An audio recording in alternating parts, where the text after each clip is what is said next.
আমার মিষ্টি বন্ধুদের জন্য মিষ্টি রাতের অনেক অনেক শুভেচ্ছা ও ভালোবাসা রইল। এটা হচ্ছে আজকে আমাদের রাতের খাবার। তো আজকে রাতের খাবারে কি আছে তোমাদের দেখাচ্ছি। আজকে রাতের খাবারে আছে,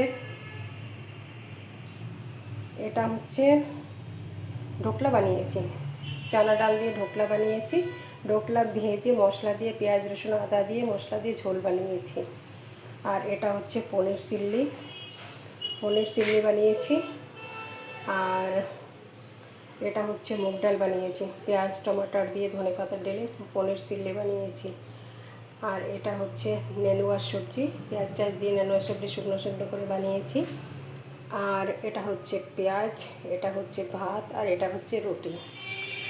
এটাই আছে আজকে আমাদের রাতের খাবার। তোমাদের কার কার পছন্দ আছে কমেন্ট করে জানাবে। খাবার আমি নিজেই বানাই, আবার নিজেই ভিডিও পোস্ট করি। আমাকে 3 বেলায় খাবার বানাতে হয়, সকালে দুপুরে রাত্রে।